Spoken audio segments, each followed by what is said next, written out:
And a good evening to you, and welcome to MedStar Heart and Vascular Institute's Innovations in Heart Care Webcast. I'm your host tonight, Jamie Costello from ABC2 WMAR, and it's great to be here tonight. We are broadcasting and webcasting live here at the Inn of the Colonnade in beautiful Baltimore. And if you're watching us on your computer or device, I'm looking for your comments or questions to our panel. You can post them in our chat room, on MedStar Health's Facebook, or on Twitter using the hashtag AskMedStar. It's simple. We're going to be talking to you all night long here. Now, stop and think about this. We were just talking. We'll introduce our doctors in just a second, but every 42 seconds, somebody has a heart attack in this country. Every 42 seconds. Every minute of every day, somebody in the United States dies from heart-related event, and the grim facts. And here we are right in front of you here tonight. This is a great opportunity to ask this great Hall of Fame panel of great medicine men and women who are here tonight. We'd like to introduce them right now. They are the foremost leading cardiac experts in the region, and you have them right here in front of your computer and right here in front of your eyes. Let's meet them right now, starting with Dr. George Ruiz. You can always tell the big boss has the bow tie. There he is. He is the Chief of Cardiology at MedStar Union Memorial and MedStar Good Samaritan Hospitals, and he specializes in congenital heart disease, advanced heart failure, and pulmonary hypertension. Dr. George, thank you so much. Dr. John Wang, here he is, the Chief of the Cardiac Catheterization Lab at MedStar Union Memorial, and is the Scientific Director of Baltimore's Cardiovascular Research, and he specializes in minimally invasive procedures that increases the blood flow to the heart. And wait until he tells you what he is doing right now. This is going to be incredible. Dr. Momima Mastor is a cardiologist at MedStar Union Memorial whose passion is preventing and treating cardiovascular disease, and her specialty is structural heart disease, and she'll explain that in just a second. Dr. Glenn Meininger, here he is, Dr. Glenn. He is the Director of Cardiac Electrophysiology, and he is the Baltimore region of the MedStar Heart and Vascular Institute, and he specializes in heart rhythm disorders known as arrhythmias. And Dr. Michael Fiocco, right here, Chief of Cardiovascular Surgery at MedStar Union Memorial Hospital, specializing in the surgical treatment of valve and artery disease and aortic aneurysms. Dr. Mike Fiocco, who, by the way, brought his mother-in-law here tonight, who is celebrating her birthday. Say hello to Margie Finnemore. Margie, happy birthday. 39 never looked better. Way to go. All right, let's go back to Dr. Ruiz. Let's start it off right here. All right, what does it mean for heart disease? What does it mean, doctor? Heart disease is a grab bag term that really includes lots of different disorders, many of which we treat here. Heart disease, the heart is a pump, and anything that obstructs the heart's ability to either fill with blood or pump blood out can lead to disease. And so I think tonight what you're going to hear a lot about is how we continue to have the heart blood flow. Because flow is really the currency of life. Flow is what you and I need to do our thing. And so a lot of what we're aiming to do is maintain heart flow. Is there an age that we should be looking out for, or everybody susceptible? Well, as people get older, the incidence of heart disease does increase, but it is something that touches everyone. Yeah. And for example, I take care of a lot of adults with congenital heart disease, and these are babies that were born with heart issues. So heart disease really touches everyone from every spectrum, from every part of the age spectrum. All right, Dr. George, who would like to see props with Dr. George? Okay, let's bring on some of the props here. Maybe you can explain some of the tools, Dr. George. Thank you. I'm a heart failure specialist. And over the last 20 years, we've seen a dramatic revolution in the way that we take care of hearts that are not working well. So the heart does two basic functions. It fills with blood and it pumps blood out. And when the heart has a hard time pumping blood out, the heart tends to become very dilated, the pressures in the heart increase, the lungs see that pressure, and it leads to significant symptoms. Patients get short of breath. And so because the heart is a pump, you can start to imagine that engineers were fascinated with the idea of developing mechanical pumps. And this has become ever more important, given that the ultimate solution to heart disease is heart transplantation. But every year, there are more and more people facing heart disease, and the number of transplants that we do has remained stagnant. In North America, we do about 2,500 transplants a year, but the demands for advanced therapies for people that have failing hearts are increasing astronomically. So in that gap, engineers have worked on developing pumps that keep blood moving. As I told you in the previous segment, flow is the currency of life. And when the heart's not working, the flow slows and sometimes even stops to the point where people die. So if you had advanced heart failure in the late 90s and you were not a transplant candidate or a heart was not available, engineers developed this pump here.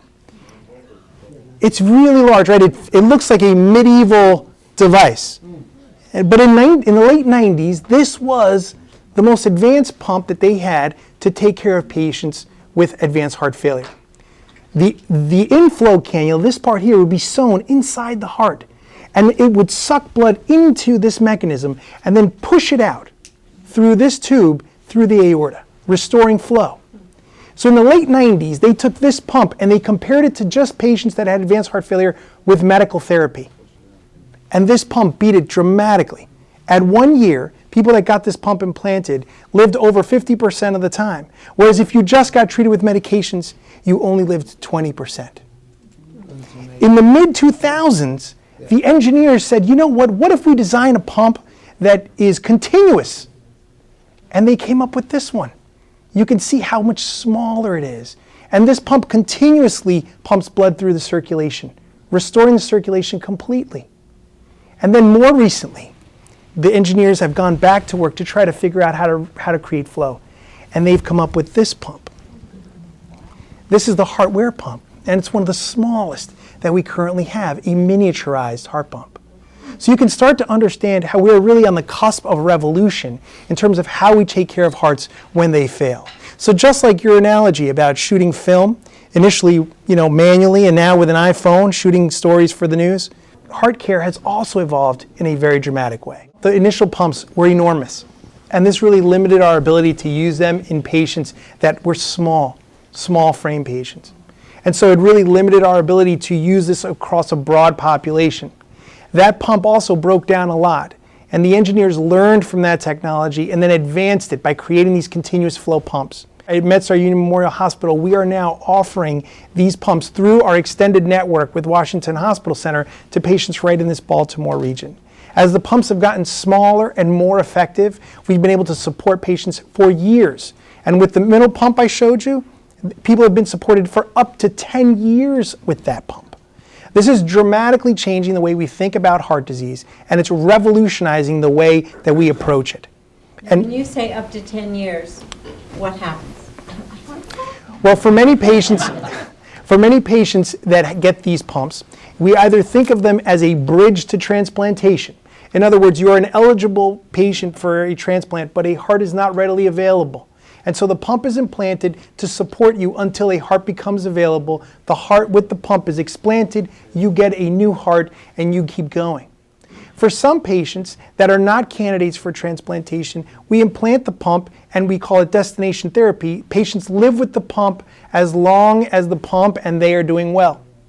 And the cool thing about this is that this has introduced all sorts of new ways that we approach things. So it's not just about the technology that we use. We're also marrying this with an aggressive palliative care program so that we can take care of patients' needs wherever they are. So it's not just about the technology, it's about how we approach the human being and their needs. And this is one of the things that we've really pioneered both at Hospital Center and are actively doing that here at Union. All right, Doctor, thank you. Let's go on to Dr. Mastor now. Tell me about we're going to talk about the structural of the heart, and the heart muscle is always working, right? Right. So, like he mentioned, congestive heart failure. So one of the causes of, the heart failing can be structural heart disease, and that's what I deal with when I see patients. So structural heart disease is something that either you're born with, for instance, like a hole in the heart, or as we grow older and there's wear and tear, the valves can, become affected, and so either they become narrow or they start, they don't close well. And they can cause leaks. So as you all know, inside the heart, there's a picture that we are showing. The valves are basically doors between the upper and lower chambers of the heart. Then there's also a major valve, the aortic valve, which I think somebody else, Dr. Wong will talk about that later, that can also become narrow. And so when I deal with structural heart disease, those are the valves that we deal with and the problems that can come from that, either them becoming too narrow or them leaking and then causing signs and symptoms like, shortness of breath or heart failure or rapid heart rate or pump failure. So that structural heart disease basically encompasses these issues. It also involves actually closing a pouch in the upper chamber of the heart in patients who have an irregular heart rate, like atrial fibrillation. So essentially, as I said, with structural heart disease, it's it's the structure of the heart that is affected, and it's typically the valves that we are talking about.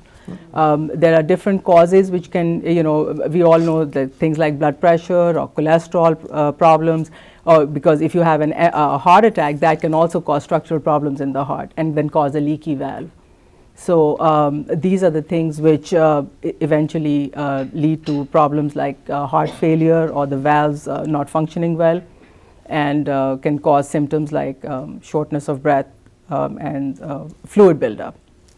All right, Doctor, thank you. Dr. Manager, if you could take a little bit more about the a-fib. Can you tell us about that? Sure. So, I'm an electrophysiologist, so I deal mostly with heart rhythm disorders. And by far and away, the bulk of the rhythm disorders I deal with is atrial fibrillation, although it does run the gamut from what we would call supraventricular tachycardias, which are fast rhythms that even young people will come across. Atrial fibrillation is a rhythm that tends to be more of what I call a wear and tear rhythm on the heart. There's lots of things that can influence and affect developing atrial fibrillation. A lot of it's lifestyle, whether it's high blood pressure, valvular heart disease, sleep apnea, obesity, all can contribute. And then in many people, it's just a predisposition that you're born with, that you have the ability to misfire or you are miswired that leads to these arrhythmias that develop. The treatment strategies has evolved significantly over the past decade to the point really where, we're not just looking at lifestyle modification, how can we limit the frequency of these arrhythmias. We're actually looking at strategies to try and eliminate as best we can. So the tools that we have to actually go into the heart and work to try and isolate or wall off the triggers for these arrhythmias is at a point now where it's really prime time. Again, we've been doing this for 20 years or so, but some of the tools that we have available allow us to offer sort of a safe, minimally invasive way to eliminate these arrhythmias. There are over 6 million people in the U.S. with atrial fibrillation. It increases dramatically with age.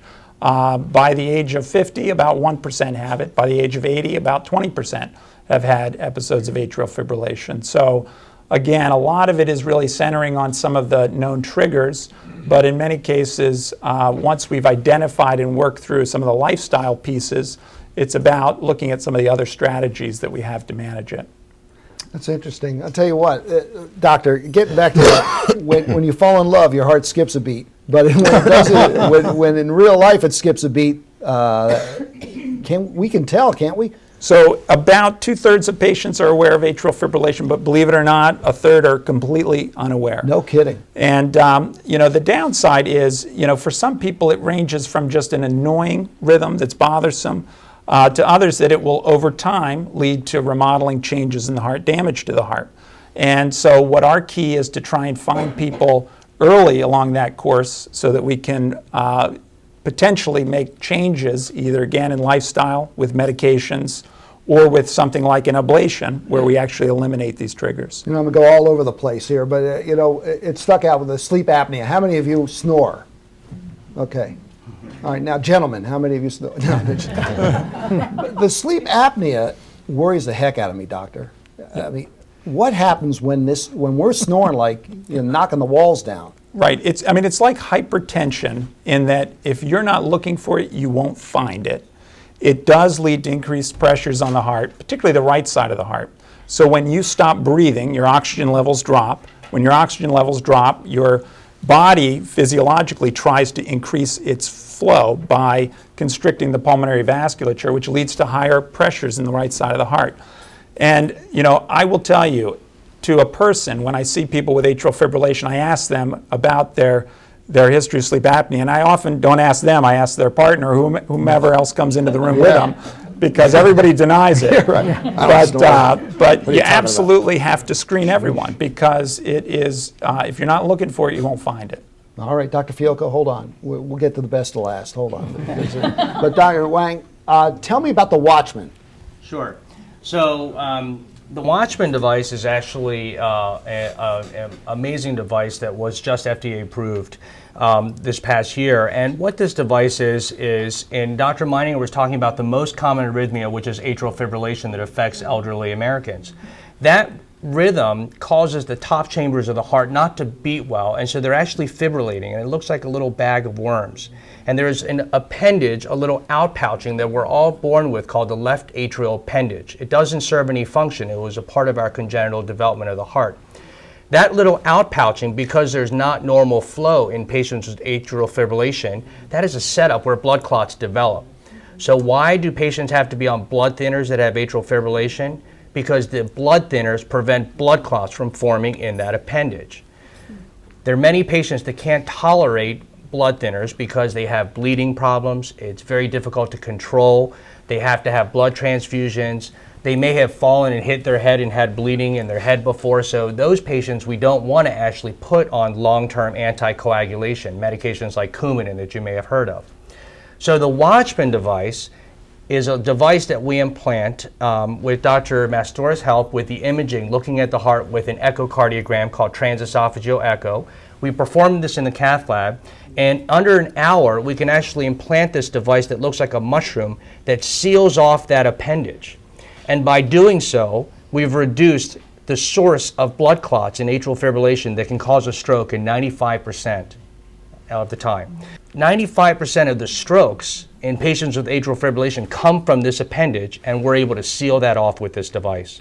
And the ultimate goal is that after that, patients do, for a short period of time, still have to be on Coumadin. We recommend 45 days, but then after that, they can come off and just be on a baby aspirin. So this is revolutionary. This is a mechanical solution to a mechanical problem that in the past we could only treat with blood thinners. And as we all know, not everybody can be on these blood thinners. All right, thank you, Dr. Wong. Any questions? I feel like we're in med school, don't you? We're getting, I know we're throwing a lot at you here. Any other questions from our audience here before we move on? Dr. Mastor is going to explain plaque, not on our teeth, but on our heart. How does this form? Well, coronary artery disease or blockages, that's the commonest kind of heart disease, and you get blockages due to plaque buildup. And there are many predisposing factors, as we all know: high blood pressure, high cholesterol, stress, being overweight, dietary habits, sedentary lifestyle. So all of those things, get together, and then gradually there is plaque buildup. And with plaque buildup, initially, they have shown it even in teenagers, actually, some tricky stuff because of lifestyle. But eventually, as we grow older, if the plaque keeps building up, the amount of oxygen that the heart muscle gets, that becomes low, and then you can get problems like chest pain or a heart attack or angina, which is basically the heart crying for blood. So going back to your the precise question that how does it form, it's basically a combination of all these things, and that's what one likes to focus on: prevention. Prevent heart disease, and you do that by managing your blood pressure and glucose and diabetes and cholesterol. Okay, we're getting some questions on our social media sites here. Here's a good one. How safe is it for a 14-year-old to have a pacemaker? A 14-year-old to have a pacemaker. Who wants to field that one? So generally, if there's an indication for a pacemaker in a 14-year-old, it's certainly a therapy that we've had for many, many years. There are some special considerations when we're talking about a 14-year-old. Namely, this is a device that you're placing and they will be living with for the entirety of their life. So you want to be certain that you have enough lead or wire, because what a pacemaker really is, it's a device that sets the timing of the heart. So for people that have problems with either the initiation of a heart rhythm or the conduction of the heart rhythm from the upper chamber to the lower chamber, those are sort of the two most common needs for pacing. In somebody who's 14, it's typically because of what we call congenital heart block. So they were born with the inability to conduct a signal from the upper chamber to the lower chamber. Many times this is recognized early, but we delay putting in a pacemaker as long as we can, because in a young child, you have lots of things to consider. You want to make sure that the wires that are placed into the heart can grow with the child as they get older, because those wires, those leads that you put in, are really intended to be lifelong placed leads.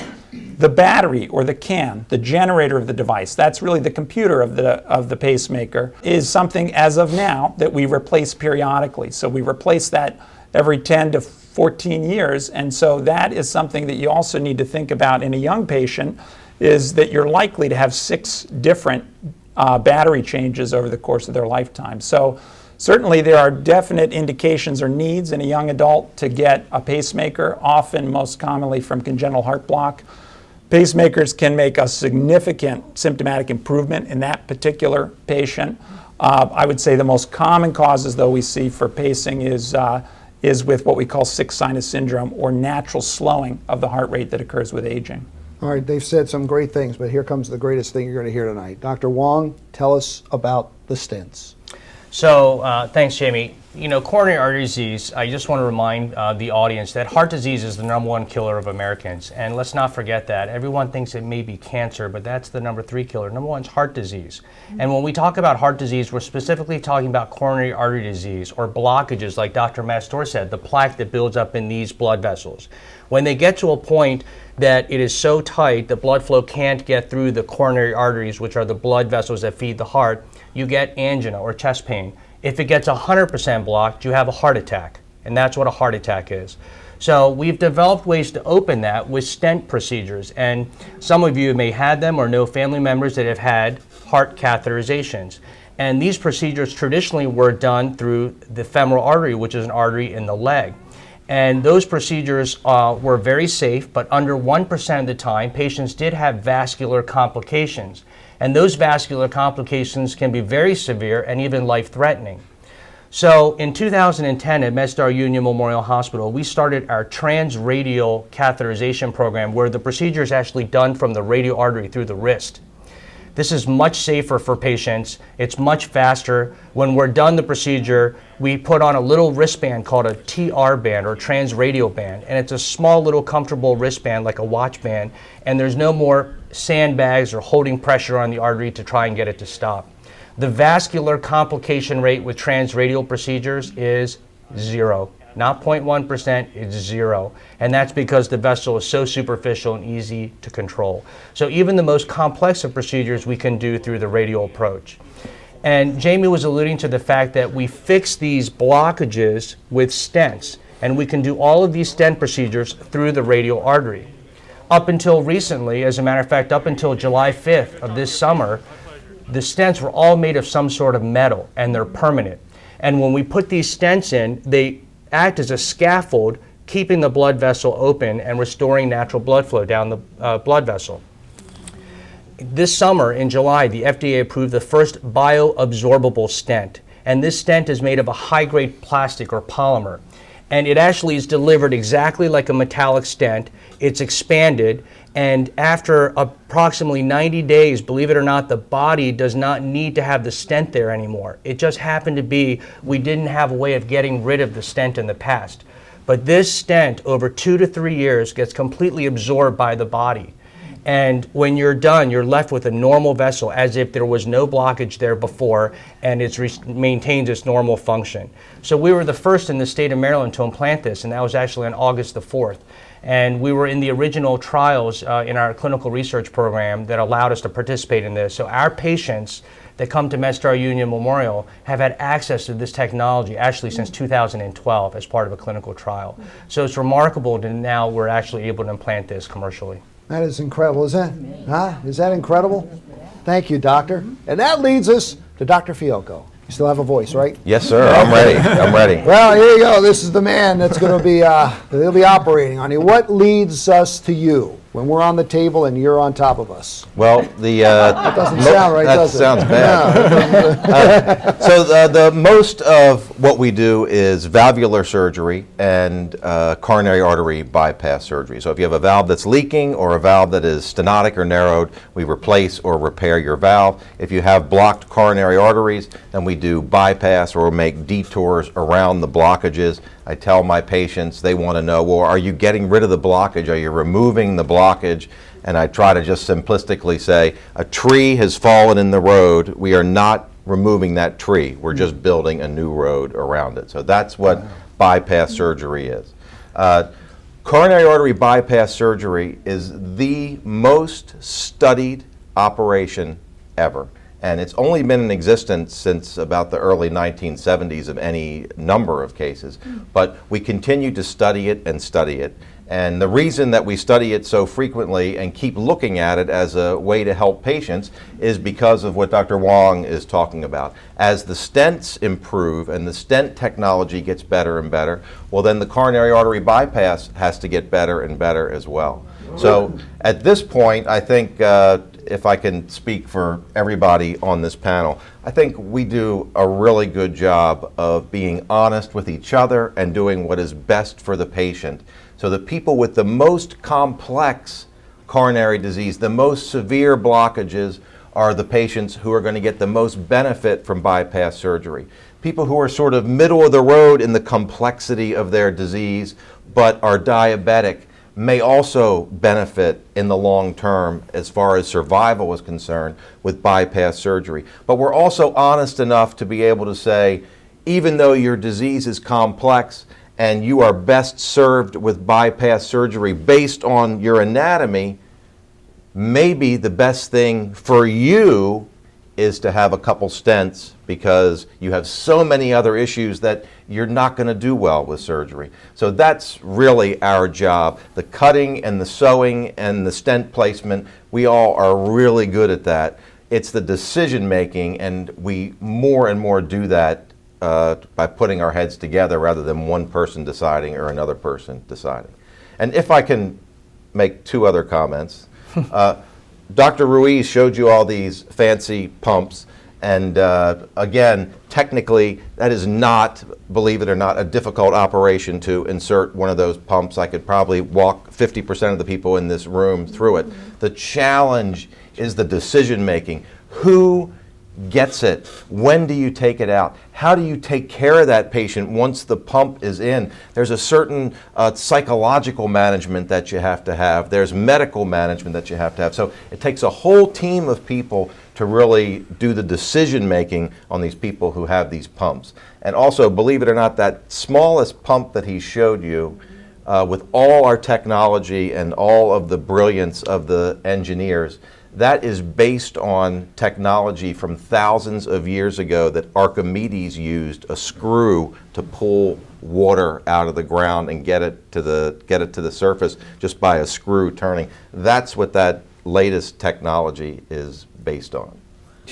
And one other thing, if I may, well, you held me out for so long. I had all these thoughts, I had all these ideas. Gone to him first. Sorry, doctor. The radial artery approach by Dr. Wong also helps our patients who get cathed and then they go to the operating room. They're much more comfortable. They don't lose as much blood, so it's better when they go from the cath lab to surgery. But also, it is easier to go through the groin. So it's to their credit, Dr. Wong and his associates, to really persevere until now. The radial approach is second nature for them, but it was not in the beginning. It took a lot of pushing and perseverance. You remember your first surgery? Yes. Tell me about that. What do you remember about that first surgery of yours? Well, there are a number of first surgeries. There's my first surgical procedure ever, which was an appendectomy as a resident. But my first cardiac surgery that I did by myself with no backup, it was nerve-wracking, but I had done so many. I had done probably 1,000 cases or participated in 1,000 cases in my training. So I was very confident in what to do and probably overconfident, as most young doctors are. But I was mostly concerned that the patient would find out that she was my first one I did by myself. So I tried to keep it a secret, and the day after surgery, she said, "Congratulations, I heard I was your first one." So I remember that. And she's here tonight. That is incredible. It's like a CarMax printout. Right. Oh, it's his first. Great. That's incredible. Hey, tell me about this. The bypass is done using the patient's own blood vessels, right? Correct. So there's a number of different vessels, or what we call conduits, for blood to flow through. The most important one is called the internal mammary or the internal thoracic artery. It runs on the inside of the chest wall, and that is what has made coronary artery bypass surgery a success. That's what gives you longevity. That's what gives you increase in your life expectancy. We also use the superficial vein from the leg. With the vein from the leg, we can do 3, 4, 5 bypasses. The quality of the vein in some people's legs is not very good and may not last as long. The quality in other people's can last 10, 15 years. So we are heading to a time where we use more and more of these arterial grafts, not just the left internal mammary artery, but the right internal mammary artery as well. Okay, we've got more questions coming in to us. I had open heart surgery in 2010 and now I have breathing problems. Will increasing blood pressure medication help? Who wants to field that one? Well, if the blood pressure is high, sure. It depends on the blood pressure and the function of the heart, because so maybe they need, and again, I cannot treat them, based on their question, but if somebody who's had bypass surgery and they come to us, then you look for different things. Whether the bypasses are working, so if they, whether there is a blockage again, what is the function of the heart, or do they have atrial fibrillation or some other electrical problem. So it can be a combination. It could be a problem with the bypass, it could be an electrical problem, or it could be a pump problem. So they need to be checked out. And here's another one. This is for you, doctor, about a beating heart surgery. And what is it and why is it better for the patient? A beating heart surgery. We started a beating heart surgery program, and beating heart surgery refers only to coronary artery bypass surgery because the coronary arteries run on the surface of the heart, so you can access them without stopping the heart. You can't access a valve that's on the inside of the heart. So coronary artery bypass is what we talk about when we talk about beating heart surgery. We were real champions of that. Over 10 or 15 years ago, we started our program, and we were doing about 80% of the cases that way. And through national studies and looking at it ourselves, we realized you would think that if you eliminate the heart-lung machine and that if you don't stop the heart, that's going to make a dramatic difference in the results of the patient, and that was not the case. It turned out that for most people, it is equivalent, whether you have it with the heart beating or whether you stop the heart. As you get older, as you have other comorbid conditions, kidney failure, COPD, previous stroke, those are the people that really benefit from not being on the heart-lung machine. So we can do a pretty good job of improving the vascular supply to the heart without ever stopping the heart. And it really is a great tool to have, especially in elderly patients who you don't want to put them on the heart-lung machine. I think we got any questions here. I'll ask a couple here. Yes, ma'am. We got a question in the front row. I want to get to some of the symptoms that you know to see somebody, but we'll have this first question. Go ahead. I just wanted to ask, is there such a thing as post-ingestion angina? That's exactly my question. Okay. And if so, is that serious? So angina can occur with exercise, it can occur at rest, and I just saw someone yesterday who every time he's had a heart problem, he will have what is called postprandial angina, meaning once you eat something and then they start feeling the pain soon after that, especially when they do something. So the seriousness depends on the reason, or the degree of blockage. So there are 3 major arteries that we look at, which supply the front, back, and the lower part of the heart. And if angina is due to that, then we need to do testing like EKG or a stress test. And if the blockage is significant, that's where they come in, and then they will go ahead, do the diagnosis with angiography, and then put a stent in if needed. So the seriousness just depends on, the type of blockage and the seriousness of the blockage. But the real key is a lot of patients have symptoms that oftentimes they confuse with heart disease, and the most common one is GI distress or gastrointestinal problems, either reflux disease. And so that's one of the challenges when we see patients. And so what Dr. Mastor is describing is a syndrome of where after patients eat, they're not having reflux causing their discomfort, but the blood is being diverted to the gut and the bowels, and preferentially less is going to the heart, and patients are getting symptoms because they have blockages. Can be serious, but you have to get it checked out to make sure with non-invasive tests that it's not coming from the heart. That's a great question. How many of you have heartburn? Or when you eat and all of a sudden you're feeling it? Yeah, there you go. She's got it. Somebody want to treat her? Is there a doctor in the house? But is it tough to determine between heartburn and you got a problem? Is it tough? It's really hard because I think people don't realize that coronary artery disease are blockages in the blood vessels. Classically, we always talk about chest pain or an elephant sitting on my chest. Right. That's the classic story, and that's in the minority of our patients. We know that women actually present with sometimes atypical symptoms and shortness of breath, for example, as their only symptom. Patients can have jaw discomfort, neck discomfort, teeth discomfort as the presentation, or back pain. And what's scary is that a quarter of patients who've had a heart attack have no recollection they ever had one, what we call silent ischemia. Especially in the patients who have diabetes, they might not have the normal sensation that the rest of us do when the heart's not getting enough blood flow. So if everybody read the textbook and came in with terrible chest pain, our job would be a lot easier. Unfortunately, that's not what we see. Well, that's interesting. Okay, anybody? Yes, we have another question? Somebody with a question back there? Yes, ma'am. Hold on. Does a stress test show you anything about a leaky valve?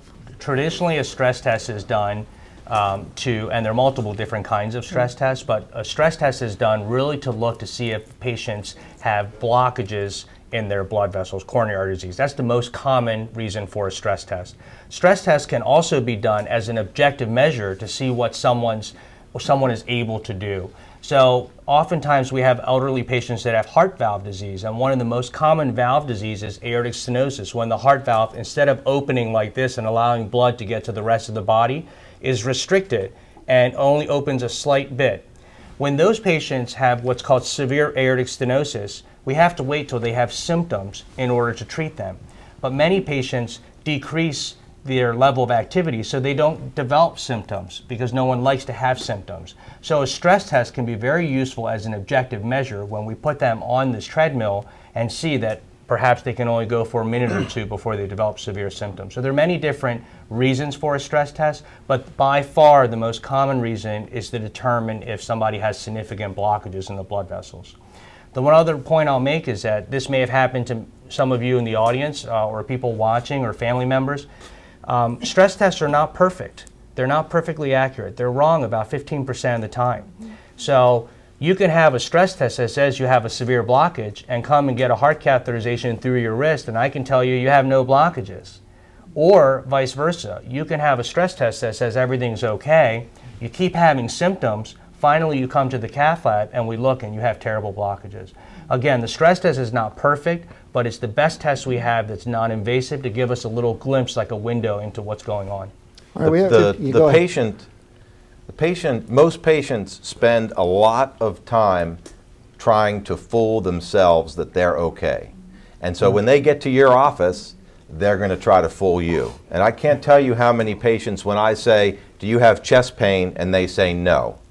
And I say, well, I spoke to Dr. Meininger and he told me you're here because you're having chest pain. Oh, well, discomfort, but it's not pain. Right. You know, but they really believe that I'm not having chest pain. And they're not, are you short of breath when you go up the stairs? No. And then the husband will chime in, she stopped going up the stairs 3 weeks ago because it's miserable. So you really have to be in the eyes of the patient and really drawing the information from them because they're trying to trick themselves.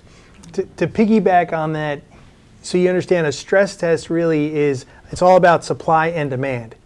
The heart has a certain economic balance that it needs to be in. So if you increase the demands by either eating a huge meal or walking up steps, and you cannot meet that increased demand with an increased supply of blood, that mismatch can lead to chest discomfort or other symptoms. we try to bring that out, create a mismatch by having these stress tests. So we increase the demands, and if the supply is limited by blockages that you've heard about today, then we create that mismatch, and that can sometimes either create symptoms or a positive stress test. That's what we're trying to do. And that's why we ask you, like, hey, what have you done? Can you walk? Can you do this? Can you carry the groceries? Because these are all scenarios where the demands have increased, and we want to see what happens when the system is challenged. Those are all helpful clues for us. Go ahead. So I just want to reiterate something and bring this back to this heart team approach. This is something Dr. Fiocco talked about, and it's really, we've heard each of us speak individually about our own particular areas of expertise, but I think one thing patients don't realize is that at MedStar Union Memorial, this really is like a family. And to give you an idea, I've known George since we were interns together up in Boston at the Brigham, and I've known Dr. Mastor, Meininger, and Fiocco for over a decade and worked with him every day side by side. So when we say it's a heart team approach, it really is a multidisciplinary approach. It doesn't mean that if you come to me, you're only going to get a stent and I have blinders on to other therapies. It doesn't mean when you go to Dr. Fiocco, he's only thinking surgery. We actually meet as a team on a weekly basis and discuss difficult patients, and we talk about what is the best therapy for this patient and what is the proper sequence of these procedures. So I just wanted to really emphasize that point, because as we are all speaking individually, I think you're hearing about our own particular areas of expertise, but I don't think what comes across tonight is how closely we work together on a day-by-day basis. That makes you feel good. Yes, Mr. Hutchinson, in the back. Former Baltimore County executive, now running the Maryland Zoo like it's never been run before. This is actually a medicine question. When you reach a certain age, if you're on blood thinners, if you're on a baby aspirin, and then suddenly you get to a certain age and you have arthritic problems, and you want to take something like ibuprofen or something like Celebrex, what are the rules? What do you, besides reading the paper that goes with the medicine, and without calling a doctor, what are the general rules as to what you should be looking for, as to what you can do, what you cannot do, as you get different kinds of complications in your life that require other kinds of remedies? Yeah, this is a big concern and a big issue, because a lot of the therapies that we have now for treating both rhythm disorders and blockages in the arteries involve us putting you on blood thinners. And so we have patients that are on single therapy, double therapy, and what we call triple therapy, which is a combination of drugs aimed to block platelets, aspirin and Plavix or other medications, and then blood thinners to protect against thrombus formation for atrial fibrillation. And then you consider adding to that a non-steroidal, aspirin or ibuprofen, or, and that is really a difficult situation to be in, because we do know that those can affect the lining of the stomach. They can increase risk of bleeding in the stomach. And so we often advocate not combining those medications. And, as you've outlined, that's, if you read the advisement, it's not to use that medication if you're on a chronic blood thinner. And that's why I think the decision about whether patients should be on 1, 2, or 3 agents to manage other medical issues really has to be considered thoughtfully. And there are a lot of future strategies that are looking at ways to get away from this need for multiple blood thinning agents. So I think, we are definitely at a point now where more and more blood thinners are being used to treat more and more problems, which is really limiting the ability to use what we know as common therapies for arthritis. We got a bunch of great questions here. Piggybacking on that, is vitamin D3 good for heart health? Vitamin D3. Do I know more than they do? Vitamin D3, is that it? I think if you have a vitamin D deficiency, it should clearly be treated. But I got to tell you, if we brought our doctor's bags, I don't know that that's the first thing we'd reach for. Yeah. I think if people wanted to explore ways that they can keep their heart healthy and their overall health doing well, it would include things like avoiding smoking, seeing a doctor on a regular basis, getting your blood pressure treated, having your cholesterol checked and aggressively managed, getting on a regular exercise regimen, and then watching your weight, keeping it as close to ideal as possible, which even cardiologists sometimes have a challenge with, as you can tell.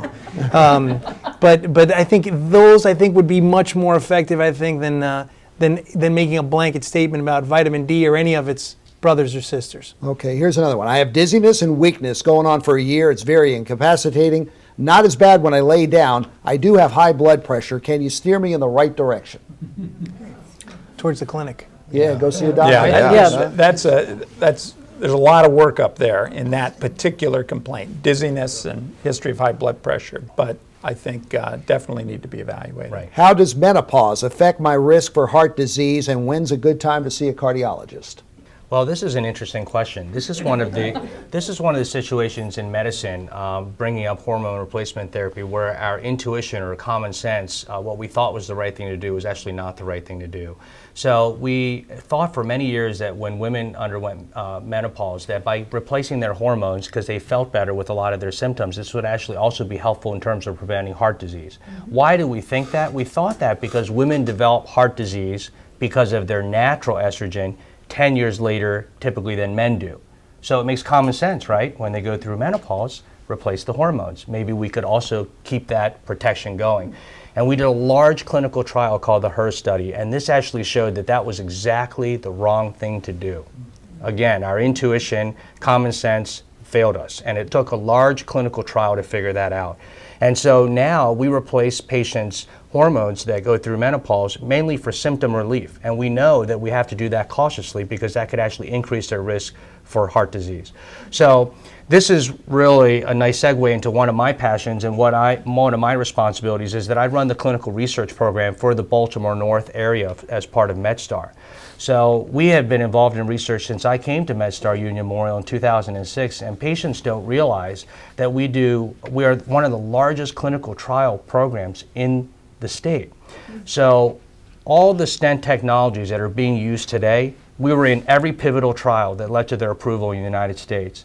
And all the technologies that you've benefited from today, and some of you may have even been in these trials, for patients, it really gives you access to tomorrow's technology today, and you can actually help by participating in these trials to allow the FDA to approve these devices that have already been approved in Europe, Asia, South America, to get them approved in the United States.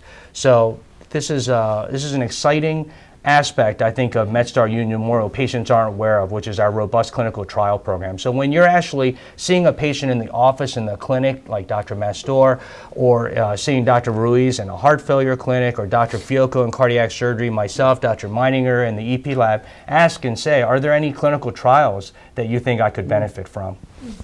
Well, here's just on that.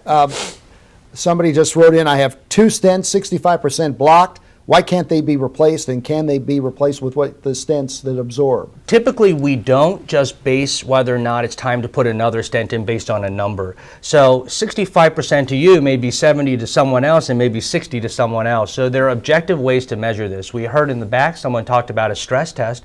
If the stress test shows that that area of the heart is getting enough blood flow, patients can be treated safely with medications. If we can do further invasive tests to measure if that narrowing is significant, and if it is significant and patients have symptoms that medications aren't working anymore, we can certainly place another stent. We can't take out the metal stents that are in there. The metal stents that are in there are permanent, okay?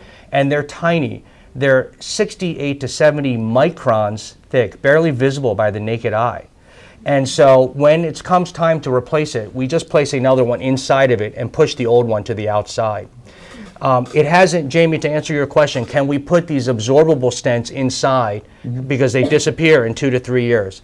That is not an approved indication, but people are studying that now. Okay, let's go to Dr. Meininger again. Tell me about the innovative technology, the cryoablation?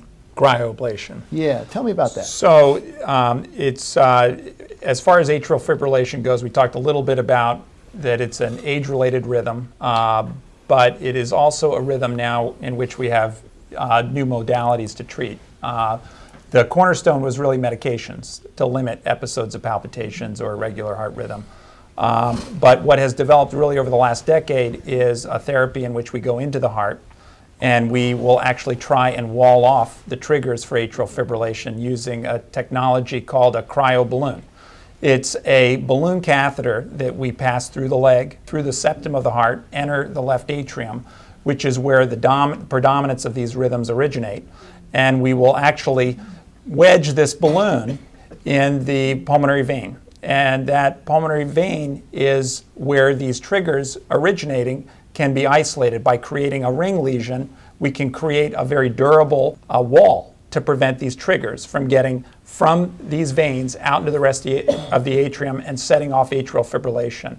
It is a procedure that has really grown in its use over the course of the last years.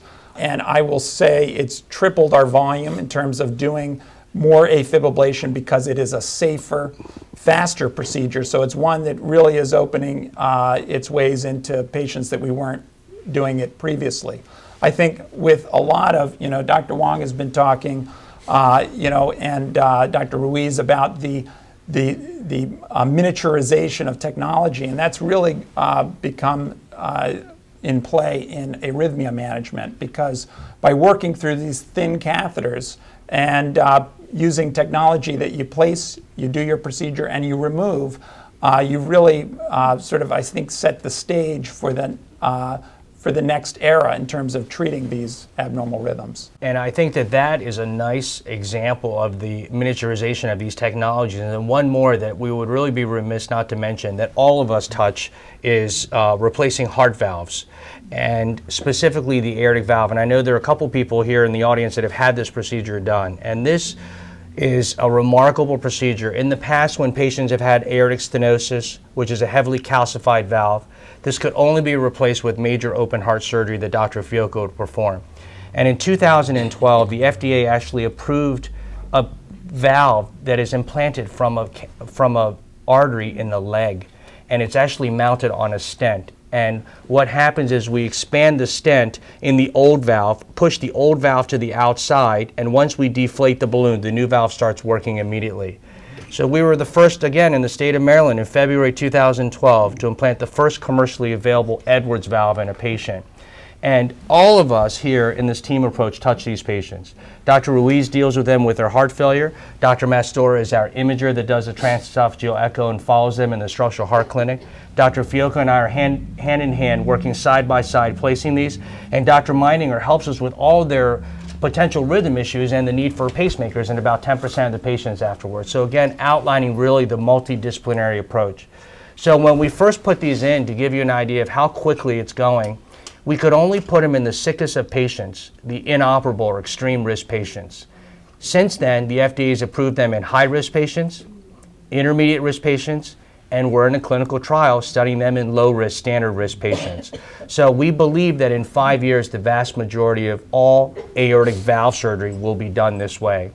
To add to that, the initial catheters were what in our medical terms, 26 French, which is quite large, almost the size of my thumb to go into an artery. And as you can imagine, the vascular complications. Now they're 14 French and the size of a number 2 pencil. So we have patients in their 80s and 90s undergoing this procedure and going home within 24 to 48 hours. It's really remarkable. Incredible. How is it just me, or is everybody like feeling your heart? Can you feel it? It's like, it is beating it. Yes. Any more questions? We're just yes, sir. Here we go. This I can tell. This is going to be. He's going to stump you. Aortic aneurysms. What causes them, and what could be done about them? Aortic aneurysm is sort of a generic term for any aneurysm in the aorta. The abdominal aortic aneurysm is the most common type, and when I first started training, we were opening people up and cutting out the aneurysm and replacing it with a tube graft, and now most of them are repaired with what's called a stent graft. So instead of removing it, you just put a stent inside of it so the blood flows through the stent and doesn't affect the aneurysm.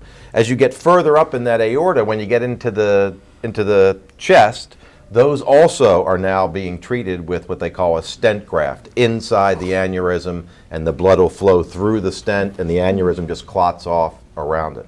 Once you get higher up into the aorta up here in what's referred to as the arch, where your arm arteries and your carotid arteries come off, and into the ascending aorta, so from the heart up to that arch, now you're talking about aneurysms that still have to be repaired surgically. People are working on putting one of these stents in that area that has these little side branches that also get little stents put in it, and it's very complex. It's experimental, but for right now, the aneurysms have to be fixed open or through open heart surgery when they're in the ascending aorta. There are many different sources. The abdominal aorta most commonly is because of atherosclerosis. The ascending aorta, right above the heart, is some congenital malformation of the elastic tissue of the vessel wall. There are also some dilatations or aneurysms of the ascending aorta that occur associated with congenital valve problems, but those are rare. But it's mostly going to be some sort of defect in how the elastic of your aorta is working or not working. What's it like to be smart? I mean, to tell you, you know what, we're about to wrap this up, but I just want to go down the line here. Give us hope for the future. You've shown us technology, you've shown us teamwork, you've shown what the hospital can do. Show us what the next, when you start out in med school, Dr. George, and to see what you've done to today. Yes. Lightning quick technology and advancement in medicine. Take us to the next generation. What are we I think see? that what you've seen and heard tonight is that we really are on the cusp of revolution, and things are getting smaller, things are getting more proactive, things are moving more and more towards not just treating disease, but preventing it. And it sounds crazy, but in the short time that we've all been practicing, in the grand scheme of things, things have advanced dramatically. I don't think that it's too far-fetched that in the future we will not see heart attacks. We'll see the plaque well in advance. We'll be able to treat plaque very aggressively with aggressive lipid-lowering, cholesterol-lowering medications. We'll be able to prevent a lot of the heart attacks and heart failure that happens afterwards. Because ultimately, we get together because we want to keep people healthy. It's about maintaining health and keeping people healthy, not about treating disease. And I think you're starting to see that shift. But as therapies become more complex, the need for us to interact with each other becomes all the more important. And that's where having a multidisciplinary team, a group of people that can work very closely together, becomes really important. It's not about the technology, it's about how we deploy it and how we work with each other to get the right solution for people. Because decisions now have become very complex. And in order to make complex decisions, you need to have the right people get together, put their minds together, and figure out what the right fit is for someone. And that's the last thing I'll leave you with. It's becoming more and more personalized. It's not a one-size-fits-all approach anymore. We have to really take into consideration the way that you live, your life, your goals, and then we can put together and figure out where technology intersects with that.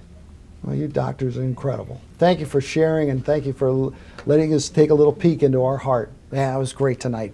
Bradley Chambers, where is he? Here he is, the president of MedStar Union Memorial and MedStar Good Samaritan Hospital, who has a few words. Thank you, Jamie. Good evening, everyone. On behalf of MedStar Health and the MedStar Heart and Vascular Institute, I want to thank everyone here in our studio audience today. Thank you for coming, and all the people watching online. We started these webcast series about 3 years ago with our media partners here at WMAR. Jamie, thank you. Thank you, sir. And the team.